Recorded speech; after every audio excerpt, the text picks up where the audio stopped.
আসসালামু আলাইকুম। আমি আশামনি ব্লগ থেকে চলে আসলাম।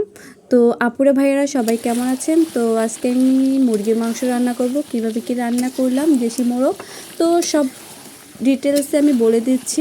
আর আমার রান্নাটা কেমন হয়েছে সবাই কমেন্ট করে জানাতে ভুলবেন না। তো চলুন দেখে নিই। এখানে দিয়ে দিলাম পেঁয়াজ, তারপরে দেব রসুন,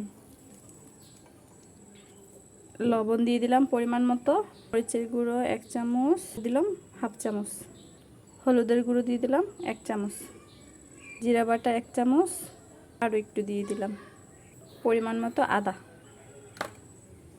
এবারে দিয়ে দেব তেল। তো সবশেষে গোটা মশলা। এবারে খুব সুন্দর করে মেখে নেব।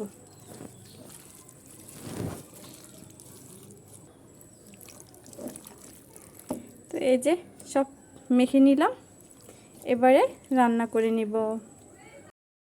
আর আমি এখানে মুরগির মাংসটা কষাবো, কিন্তু কোনো প্রকার কিন্তু পানি দিইনি। এই যে এখান থেকে যে মশলাগুলো দিয়ে খুব সুন্দর করে মেখে রেখেছিলাম।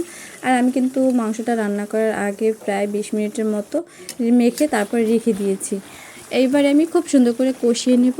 আর কষানোটাই হচ্ছে মেইন, যত ভালো কষাতে পারবেন ঠিক ততটাই ভালো লাগে মাংসটা খেতে। রান্নাটা অনেক ভালো হয়। একটু কষানোর চেষ্টা করবেন হাতে সময় নিয়ে। আমি চেষ্টা করি।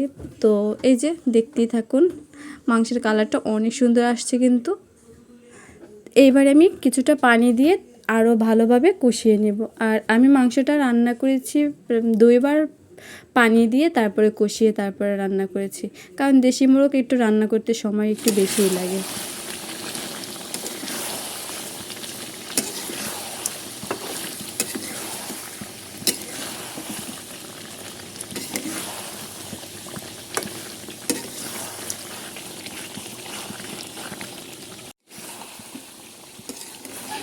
মাশাল্লাহ, কালারটা কিন্তু অনেক সুন্দর আসছে।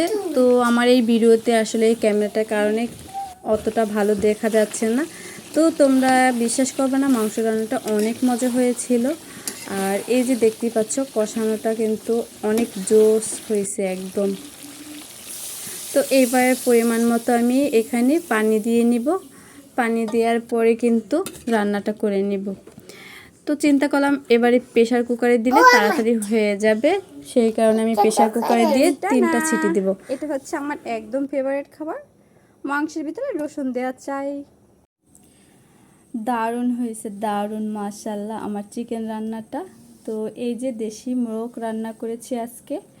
আর আমার তো রসুন না হলে চলেই না, আমার ভীষণ পছন্দ এই রসুনটা।